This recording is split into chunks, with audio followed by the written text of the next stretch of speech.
We did it. It says you are live. We are. Ready or not, we're back. We can poke. Are you alive? Hello? Is this thing on? This thing on? Is it on? Not. Oh, it is on. Look at that. I'm sure that it is. All right. Well, hello and welcome to our Go Live. We were doing this quite regularly, and then we were abducted by aliens, and we have not been on planet Earth for a while. And so now that we are back, we thought we would share some of our findings. Oh, no, maybe not. Maybe we've just both been really busy and really tired, and we're both living in heat waves. And so what I'm learning is heat waves are very tiring, and you don't really feel like doing a lot of things. So today we said, gosh darn it, why don't we go on live and see if anyone will show up and listen to us chat? If anyone will show up, I'm going to go on mine and see if anybody. I have a button on my screen for those who are not familiar with StreamYard that says join the chat. Ooh. And I don't know that I should click it because the last time I clicked something, it took me away. I think you should click it. Who thinks that you should click it? Click it. Click it. Connect. Yeah, let's see. Continue. Please keep me on this. Allow. Okay, it looks like it worked. I think it would be interesting. Yeah, because remember before it would always, I think, just say my name no matter who wrote the comment. So that just makes sense. Well, you wrote this as a comment. I mean, this is quality information for anyone. That's actually quite synchronistic that we both wrote this as a comment. That's pretty funny. Hi, Anna. Oh, see, we can always count on your mom. I think she's here to see you. Well, probably. Let's admit that. Yeah. Okay. Well, let's get to it. It's over 2 minutes. We have 2 people apparently viewing. And so we do have a topic today. Does that feel good to jump right into? Sure. Okay. Aside from our adventures with space, apparently. Well, I was going to go a different direction. So lately, I think both Danay and I have been very aware of being kind of on the cusp, on the leading edge of something new. And I think it's really valuable for us to talk about that and find out what other people are thinking. And, when you are on the cusp, you're not there yet. And sometimes we feel like we're really far away because we don't know when it's going to happen. Whatever that thing is that we think we're waiting for, or the shift or the change or the big break or whatever it is, it starts to feel like it's really far away because we just don't know.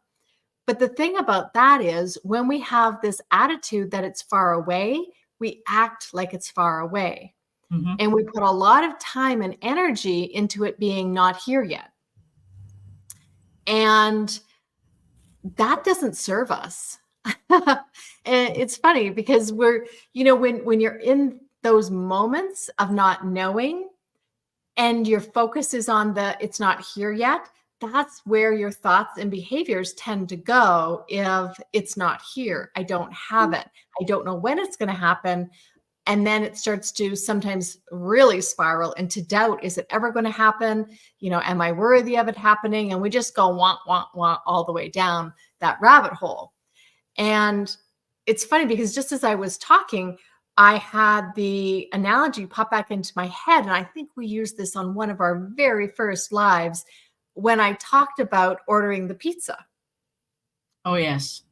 The pizza. And I mean, let's admit that was a great analogy because when you order pizza, you start getting ready for the pizza.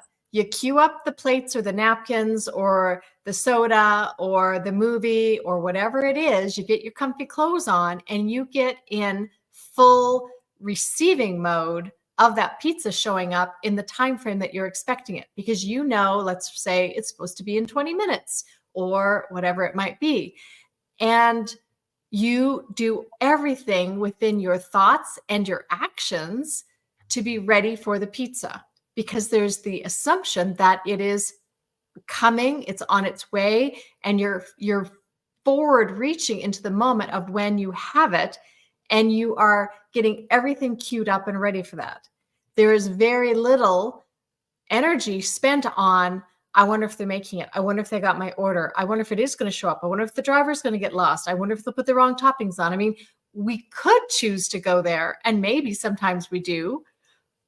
But usually, once we get that pizza place that we know is good, we just trust it.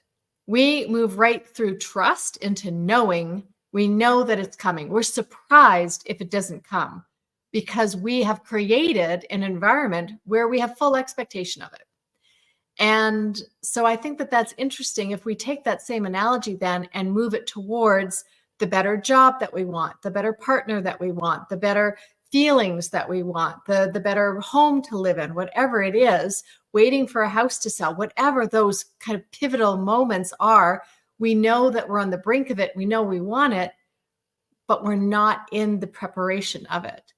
We're in kind of a limbo that sometimes dips into the camp of maybe it's never going to happen. So we hang out in no or maybe. We're very rarely in yes, hell yes. So go ahead. I feel like in this conversation, we're going to have to specify no as in N-O versus K-N-O-W. True. Because there's going to be a lot of no versus no. So I think you brought up an important point of trust in it, but it also brings up a need to control things. True. We have, for our safety, our security, we feel much more confident when we have control over things. And the things that happen outside of us externally, we do not have any control over. We have control of how we react to things. And as much as some of us would want to have control over things outside of us, I think that would be too overwhelming. But playing with the idea of, the pizza delivery or ordering something online to come, there are people who doubt the delivery of things. Not so much with pizza. I'm usually pretty good with that. But there are certain circumstances where you don't feel in control. If I lived in a house, for instance, and I ordered something, I think I would be more comfortable with the idea or trust that it would be coming. But because I don't live in a house, there's so many more opportunities for things to shift and change. So I think depending on how probable someone thinks that whatever it is that they desire is likely to happen, that new job, if they're like 90% confident about it happening, they're going to engage in behaviors that are going to create more of a likelihood of it happening. They're going to have a confidence around them. And even if we speak outside of energy, they're going to hold themselves in a way that it's likely to increase the opportunity of that coming. But energetically, you've just put yourself in this space or this frequency that you expected to come. But if you're 10% confident that something is coming, you're probably thinking about all the ways that it won't work out, all the ways, all the obstacles or all the things that can interfere with it coming to fruition for you to have whatever it is that you desire. I think there are so many factors that come into play on whether or not somebody can trust or KNOW know that something is on its way or is there, and you just have to open up your eyes and go, here I am, I'm ready for this opportunity, or I'm ready for this experience. There's a lot of things that can impact our openness to experiences, and a lot of it has to do with our past experiences. And I think another aspect is how connected we feel to the possibility of it happening. One of the things that comes to mind is retirement. There's research that's shown if you feel distanced from that future self, you're less likely to save for that future self. But if you feel a connection to that future version of yourself, and you're more likely to put money away because you actually have that connection. if you feel connected to what it is you want, I think you increase the likelihood of having it. But the doubts, the insecurities, I think those create a disconnect between things. So I don't know what thoughts you have about that. Well, I like your point about the connection with the future self, although saving for retirement, I think, is a whole other topic. I think the more that we can create a connection with what we want, I do think that that helps to make it feel more real, more tangible when you allow yourself to imagine the having of it. It does bring it much more into your current reality, and as opposed to just being a pipe dream or something that you wish for. A lot of people who are very goal oriented, they'll say, well, if you don't write it down, it's just a dream or a wish.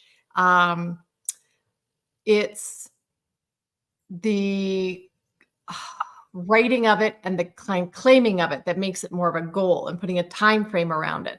I don't know that I agree with that as much, but I think the idea is right because it does put more form to it. Well, it's clarity, right? It's the clarity that you have around it. Because for instance, if anybody comes to us for securing like a better job or being open to another avenue of income, we rarely focus on the actual form of the job itself. Like if they're like, well, I want to be, I don't know, I want to work at this specific company for this specific position. And we don't focus on that. They may have clarity around that, but we also don't focus on that. We get them to think about, well, what are the qualities of the job? What are the things that you would like about it rather than the actual position? Because then you open yourself up to anything that would meet those qualities, right? And I know on my end that sometimes I do have trouble with focusing outside of the form of something itself, rather than what sort of qualities or characteristics I would like in that experience. Because we get attached, right? We get attached. If somebody's been dreaming about having like their dream job and they're having trouble securing it, what is it about the dream job that's appealing to them? Mm-hmm. What is it that they want from there? And a lot of us may feel like we are on the cusp of something, but if we don't have that clarity of what it is that we desire, that's not specific to its form, like its tangible aspects, I think that creates some muddy waters for us to then try to navigate and say, like, how is it here if I really don't know what it is that I actually want? When you don't know what's around the corner for you. You don't know what's going to lead to the next thing, that maybe there's an experience that's going to give you more clarity on what it is that you want in that next job or that next experience. But I think there's something, there's something around the clarity aspect of things, but it isn't necessarily about the form. It's about characteristics or aspects of it that are desired. Well, I think what I was talking about was more so,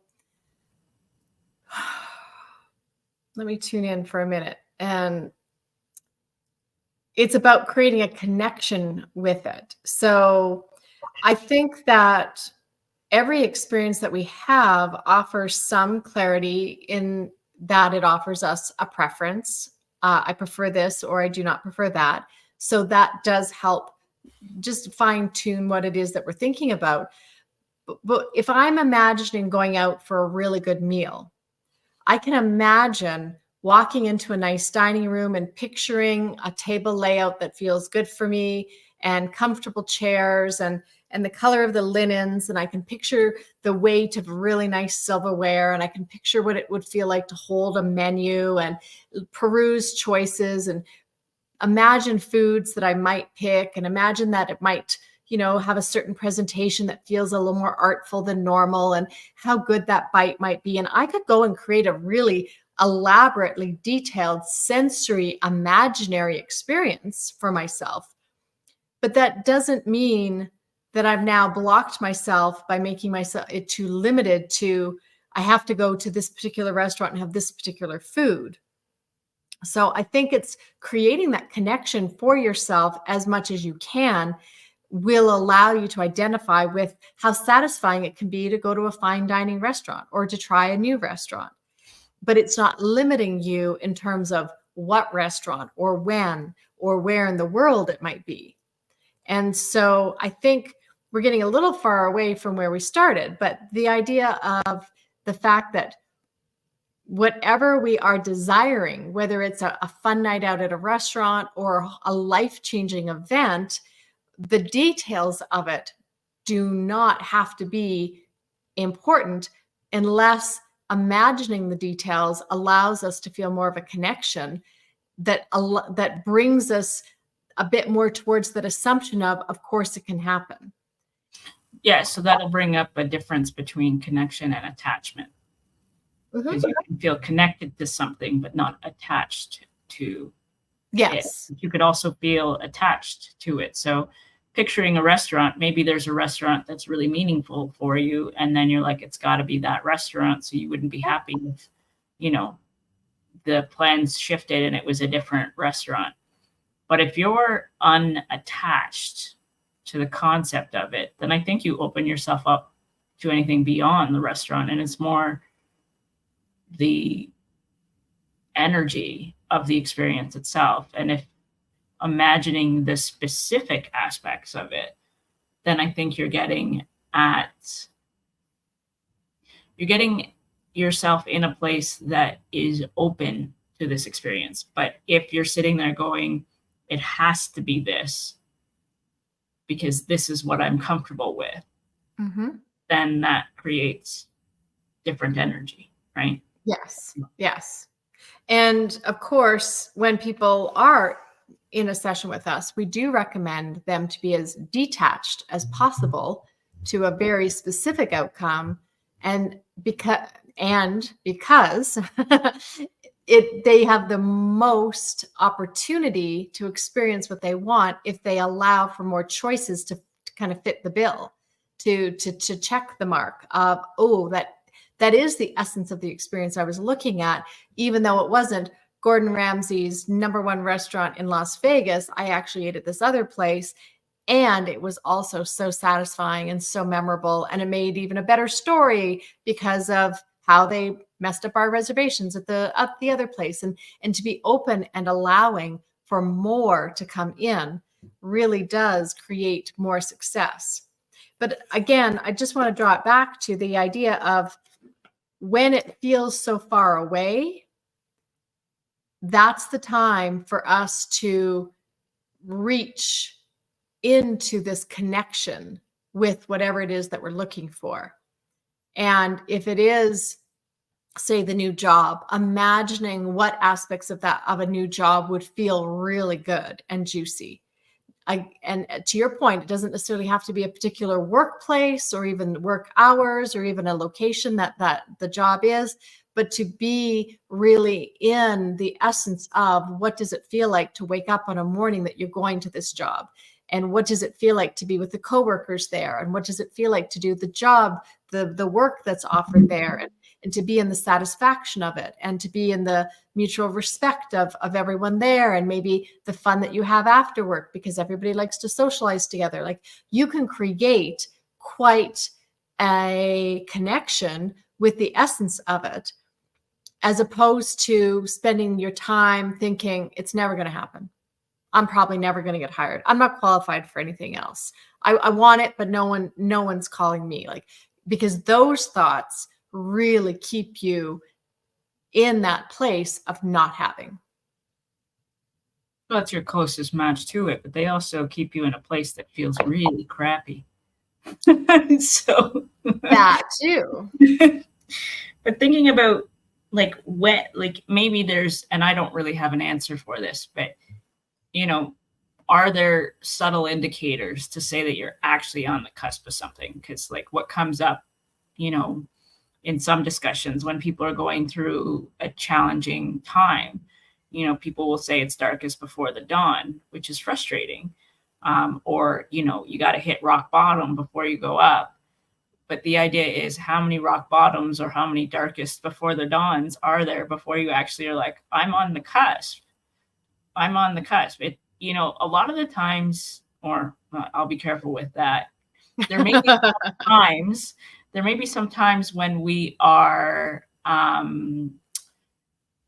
anticipating the arrival of something, but it feels lengthy. And I don't know this firsthand, so you'll have to comment on it. It's like prolonged labor, where you know something is coming, but you just don't know when. Well, so I can clarify a little bit. Pregnancy is the better example there. All right. Because you're excited when you find out, and then it feels like it's kind of going a long time, and then they tell you, well, it could be any time in the next 4 or 5 or 6 weeks. And that's hard to plan for, because by then you have a beach ball, you're not sleeping well, you're probably not eating well. Like, life is different. You're 8 months in at that point, and it feels like it's been forever. And there is this aspect of, could be any day, but it probably won't be. But it could be, but it probably won't be. But it could be. And then as you get to the due date, and if you pass that, then you start to go into all kinds of stories about, all right, but now what? And what's the plan B? And how long am I going to go over? Because they'll often let women go 2 weeks past their due date if that's where the baby is healthy and happy. So I think it's a great analogy for a lot of what people are waiting for, because they think they've got everything in place. And to go back to your point before, of they have no control over it. Mm-hmm. It's frustrating, but how do you know? Like, within a pregnancy, you know, a ballpark, right? You know, within a month period, that it's going to happen sometime in there. But when you're on the cusp of something and it's energetic or life, like, you don't know.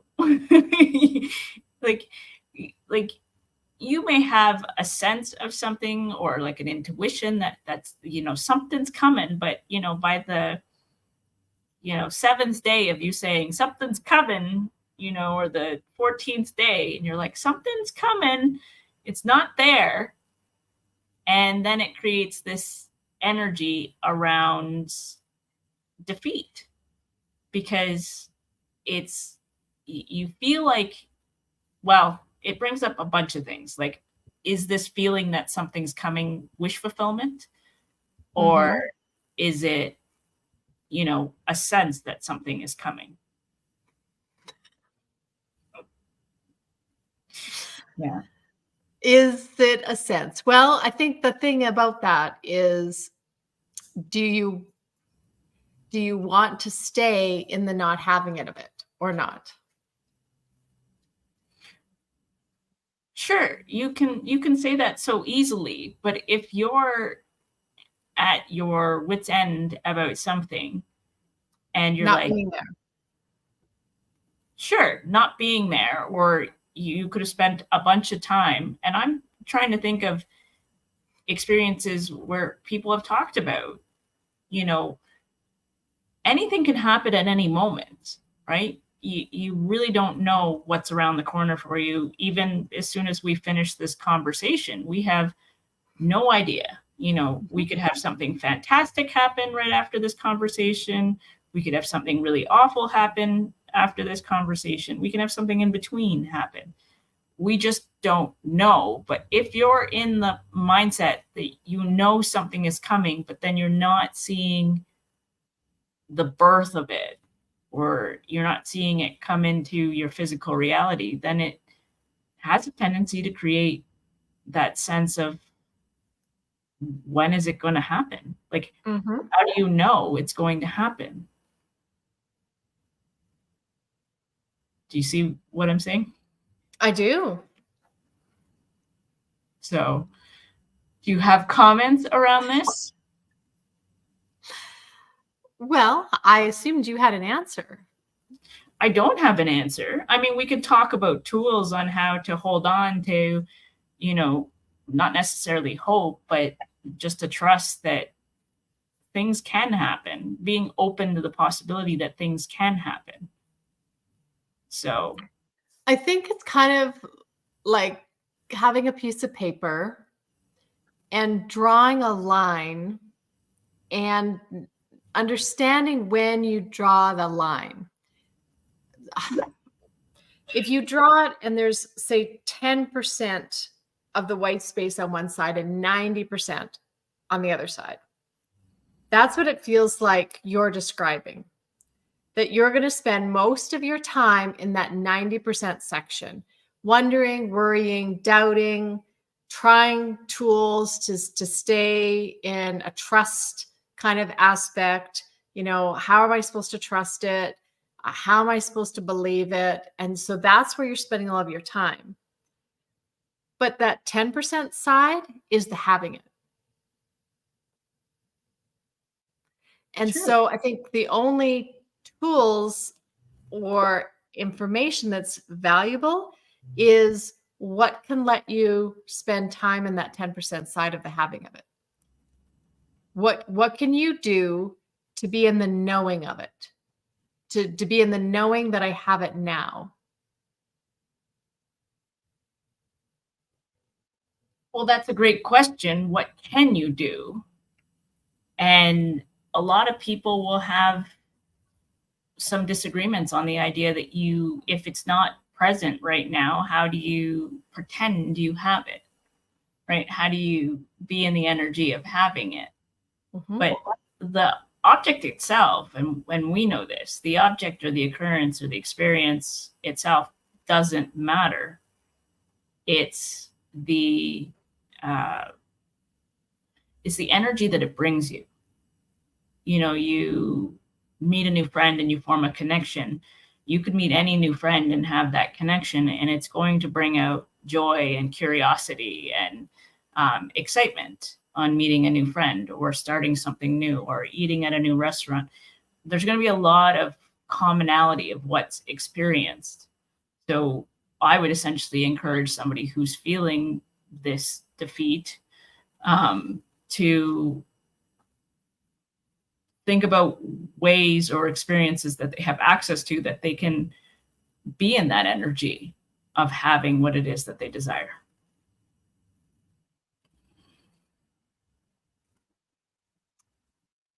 I understand exactly what you're saying, and it's about as practical as we can get kind of law of attraction coaching to be. And so I think it's interesting because there are certain camps. So there are the people that are just in the confusion of how am I supposed to get the stuff because it really doesn't feel good that I don't have it. There's the middle camp of where we guide people of, well, let's lean into the sense of it and let's imagine the having of it so that we can become more familiar with it and shift our thoughts away from the not having of it. But then there's also the other camp, which is to be in the having of it, to just know that you have it. I understand that it's not very practical, but it's interesting how the vibration of everything that we're talking about feels so covered, like spray painted in the not having. So everything that we're talking about is becoming actually more like a 99% of that page of not having it. Because everything is focused on the wanting it, the not having it, the doubting it, the wishing I had it, the pretending that I have it. But it's still strongly feed and cement of I don't have it.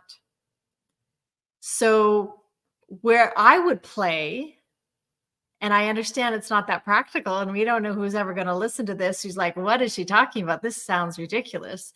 But what I would do is I would play in allowing the feet to come out of the cement and go up in the hot air balloon and just be in the having of it. Well, and just let's play do an there. example. Let's do an example of something that somebody could feel on the cusp of, that whether or not they're in a sense of discouraged feelings or excited feelings or whatever it is, what's something that is typical, I guess, that somebody could experience?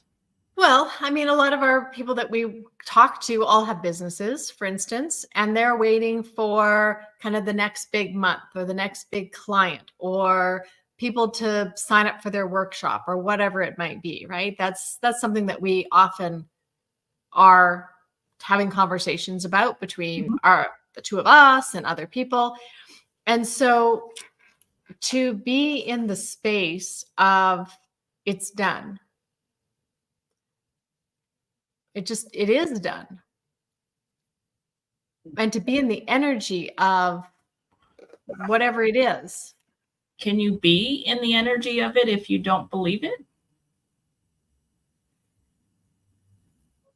If you don't believe it, then I suspect no. But is it that you don't believe it's possible, or you just don't believe it's the fact at the hand right now? Like, if you're insisting of, well, I'm going to look and see how many registrations I have for the course, and if there's none there, then I'm just proving that I don't have any.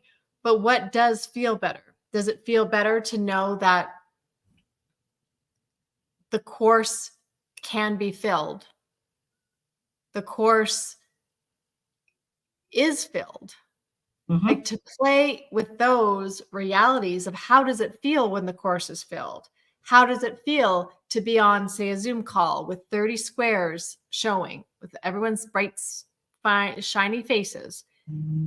Like, to play in that energy of that, and to know that until you turn on the Zoom call, you really don't know anything different. It's really a matter of surrender, of the needing to know ahead of time, the needing to make it happen. It's the surrender of it needing to be any particular outcome at all. And I mean, you brought up this story, but I think it's a fun example of, I was offering a course at one point at the beginning of the year and no one was registered. So I went through all the emotions of, okay, I did it wrong, or no one's interested, or maybe I'll postpone it, blah, blah, blah. And I received the perspective of, well, you don't know. Are you in the course right now? No. When does it start? Monday at 9 a.m. Well, unless it's Monday at 9 a.m., you don't know. And I was going to bed Sunday night and there was still kind of nobody registered. And at 10:30, someone registered and then someone else registered, until I had a Monday morning at 9 a.m. I had to show up and actually have a course ready. And it was a really great course. So how much fun is it to know that you just don't know? And so why play in the realm of, I wish I knew and I wish people were doing it, as opposed to, it's kind of nice that I don't have to know. It's kind of nice to give myself the opportunity to imagine what it's going to be like when I do sign on and every square is filled. So I think it's important to acknowledge this in a sense of, we're under the habit, from as long as I can recall in my life, to, for me specifically, but for just the world, for those who are pretty much living in a place that has the news or has any of those outlets or media aspects of it, we're trained in some capacity to assume the worst, to anticipate that the worst can happen. And why it's important that we have this conversation, because anybody listening can look at this and say, hey, I'm just poking at you while you're sharing your thoughts about things. And I'm like, no, I'm asking things that I know that people are going to ask. And it's because of that mindset, from a protective standpoint, from a secure standpoint, to be in a place where you think, hey, I need to protect myself. I need to predict what could go wrong so that I'm prepared. But what we want to bring out in people is to not jump to that habit. If you feel you need to prepare in some particular way, then great, do it, but then let it go and be in the experience of allowing yourself to see that good stuff happens all the time.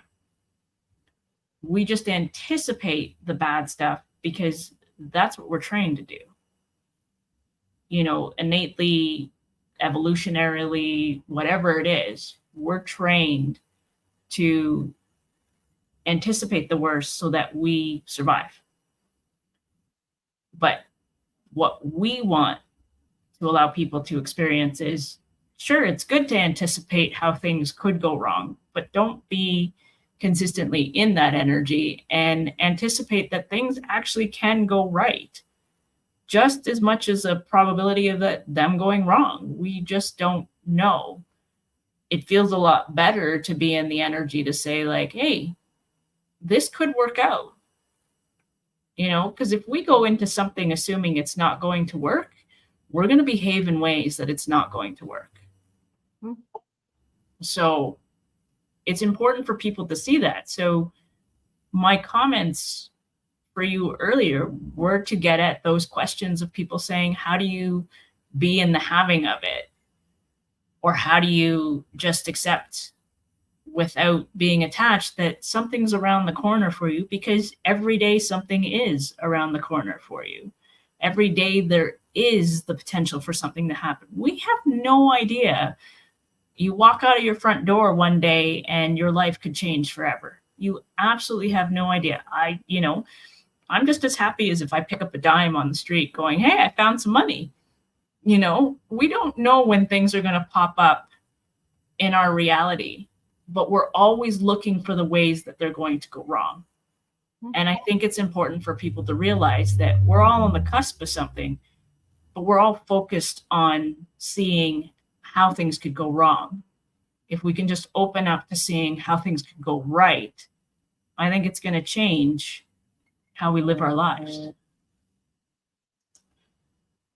So those are my thoughts. Well, I think it's brilliant. And that's really exactly where we started, is when we are in that not knowing, all of our actions and focus is on the not knowing, the not having. When we can allow ourselves to shift into the having of it, and exactly what you said. I mean, sometimes an exercise that I'll run people through is, what would that version of you who has that already, what would she be doing right now? What would she be having for lunch? What would she be wearing? What's her day look like? She does have that end result.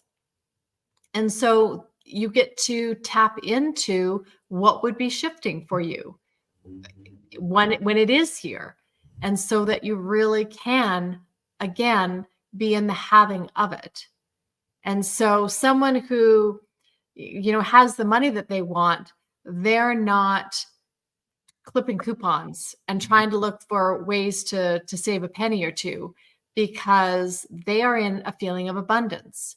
And it doesn't mean that if you don't have the money, you should just go out and rack up a whole bunch of debt. But it does mean that your attitude could be, I am abundant. I do have everything that I need and more. I can have, what I need.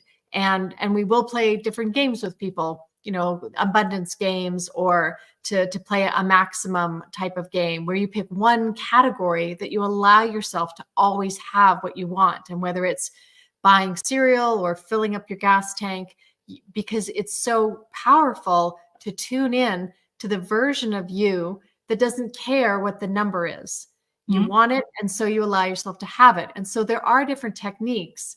So when I say be in the having of it, obviously that does sound too abstract, but there are ways to cross over and be in that energy, as well as the actions and the mindset of the having of it.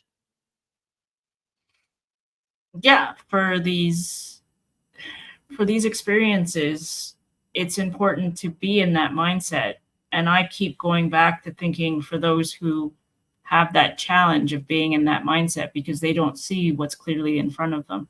We are way, like, if you live in North America, you're way more abundant than you realize with a lot of things. And I know there are certain exceptions to that statement, but the idea is seeing what you already have is an important aspect to this, because when you want something, you're under the impression that you don't have it already. Exactly.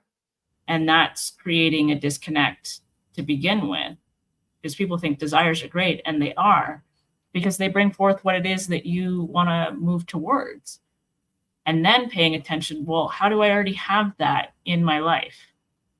And how can I create more of that energy or experience in my life with what I already have? And a lot of people are focused on money, and we are way more abundant, especially with money, than we realize we are. Mm-hmm.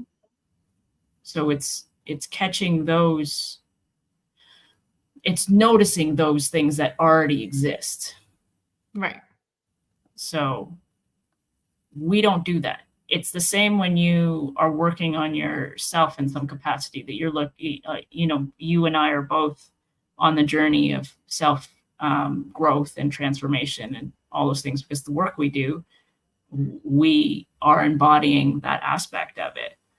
But a lot of us have a tendency to look at the ways that we've failed rather than the ways that we've already succeeded, because it's not a big deal being, succeeding at particular things, unless they're larger milestones.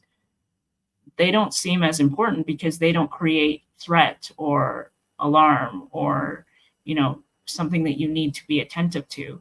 So a lot of us don't celebrate any sort of shifts that we make in our day-to-day life that then can encourage us to see any sort of indicators that something good is on the way, that something good is possible. So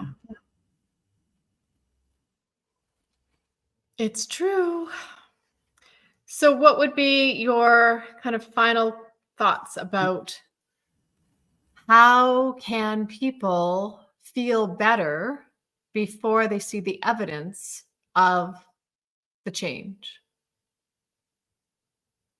I think it's looking at the things in your life that you have that are working well, because then that puts you in the mindset that things aren't as bad as they may seem.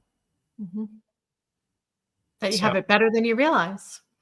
That you have it better than you realize. And I mean, again, we're trained to look for all the ways that we need to fix things or improve things or anticipate things, because we're under the assumption that bad things always happen. So they don't, but we're not attentive. It's like, take a channel that has news all day long, and if it was broadcasting the typical news broadcast that we'd see, there would be people watching it. But if it's news that's on, like, here's this good thing that happened and here's that good thing that happened, and I think this is increasing where more people are fascinated by it, but it doesn't create that level of excitement, that level of drama that people somehow have an attraction to that may not make sense. So it's interesting to see that when you think something bad could happen, then allow yourself to see that something good could also happen. So there's no harm in understanding the probability of all sorts of outcomes, but we're always leaning towards how something could go wrong. Yeah. And it's retraining ourselves to understand that there's equal probability of something going wrong as there is going right. And you don't know. It's a flip of a coin, right? Like, I could walk somewhere and I could trip. I could walk somewhere and I could not trip.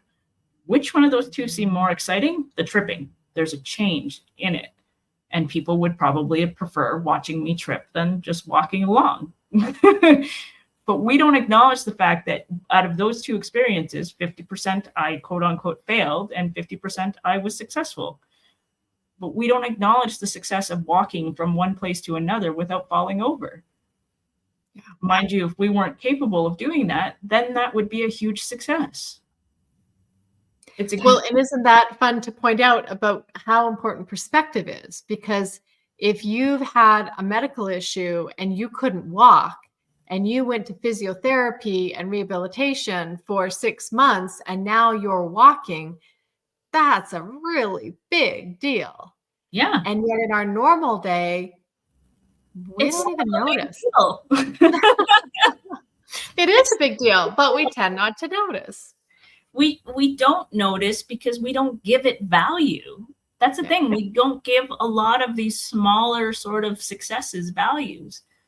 Walking is amazing that we can walk. The mechanics of it are just like blows my mind what's involved in walking. And I know based on my own mobility stuff, like when I can walk and not feel certain things, I'm like, hurrah.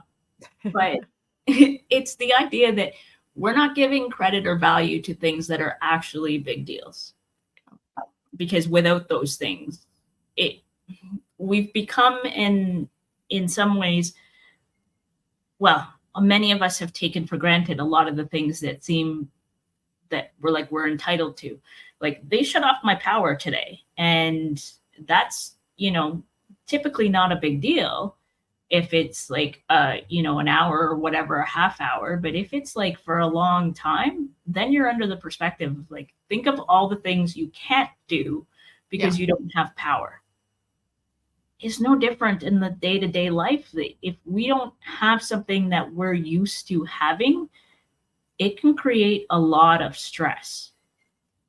And we're not celebrating the things that we typically know we have. Like, I turn on the tap of water. Do I sit there and go, hooray, it's on? No, but I do feel gratitude for the fact that I have running water whenever I desire to have running water, or that I can have a bath or a shower whenever I want. We don't celebrate those things because we've become used to them. But if they shut off your water, shut off your power, you're like, man, I could really go for one of those things right now. Exactly. You always have to extra need when you know you can't have it. It's like, Yeah. but I really needed to have a bath or a shower right now. So it is always funny. I think if I could distill what I just heard you say to bring it back to a practical note for anyone who does watch this on a replay, gratitude for what is in the moment will make a very big shift for your momentum to acknowledge for yourself that where you are now is actually not so bad.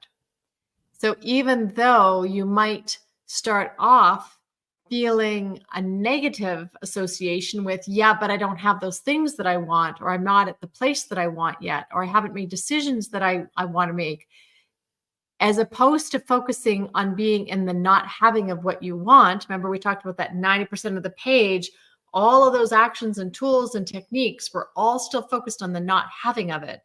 Mm-hmm. If it feels like too much of a stretch to play in that realm of the having of it, the perfect middle ground is gratitude and appreciation for exactly where you are and exactly what you do have. Because what that will do is it helps to overshadow and kind of color in, which colors over the not having it. And it gives you a bridge that can allow the having of it to be brought in even sooner. Because you are not focused on the not having. Yeah. It's all perspective. It's where you're putting your energy on things. And a lot of us will put our energy in things that we don't have because we forget about the things that we do have. And like I said, anytime my water or my power is shut off, I notice it. Yeah. So I get excited about the fact that it's back. But tomorrow I'll go right back to, oh, look, of course the light works. Yeah. Which is perfect because that's the having of it, right? Yes. It's like it's knowing, KNOW knowing that you are, I know, that you that you are, I don't want to say that it's yours, that it's there. It's, Mhm. it's a given, Yeah. with confidence that you have of turning on a light switch, it's a given. So anyway. And I agree, be in the knowing of it, because Yeah. that's practice for yourself what it feels like to be in the having, to be in the knowing, because we do that with water, electricity, internet, air. When we don't have it, it hurts us. But as soon as we have access to it again, we go back to being in the assumption, in the knowing that, of course, we can have it. Of course, it's ours to have. And so when we can practice that and practice what it feels like, we can apply that to these other things as well. The elements of our life that we think we don't have access to. Yeah. And again, it creates that bridge so that we can have it and have it now. We don't have to wait. The waiting is optional. And the fun part is, of course, for anybody, including me, who thinks, yeah, but I would have it now. If it was my choice, then I would have it now. But it is my choice. So there is an element of me that is saying, not yet, not now. And it's my focus and my thoughts that are creating that. If I truly wanted it now, then I would be in the having of it and it would be mine and it would be done. So it's frustrating, but it's also kind of fun to notice we are always in control Of our perspective. We're in control of our perspective, 100%. Yeah. So I don't know that it would be, that's a whole other topic, but anyway. Well, there we go. So thank you, Anna, for being here and having wonderful comments. And I am going to show this banner? I'll show it just in case somebody gets to see it. I do have a workshop tomorrow. And although this topic was not because of the workshop, it actually is very in line because it's called Beyond Boundaries. And it is an opportunity, a 90-minute interactive space where we will actually pick something, some kind of stretch goal, some kind of dream, something that we want, and we're going to allow ourselves to play in the having of it and create action steps based on that version of us who knows that it's ours and it can happen right away. So yeah, if you watch this on the replay and you've missed the workshop that was on July 18th, then let me know and maybe the replay is available for a small price. We'll see what happens. So thanks, Danay. It was a great conversation. Mm-hmm. As usual. People just don't realize that we do this anyways. So it's just we share with people sometimes. Yeah, it's lots of fun. So. Lots of fun. All right. You are very welcome, Anna. And yeah, we will, I'm sure, come back, another topic, another time. And who knows what it will be. And who knows what we're on the cusp of until then. We could announce all of the new happenings. That'll be fun. Everyone can come and share what's happened. Yeah. Cool. All right. Thank you, everyone. Yeah, take care. Bye. Bye.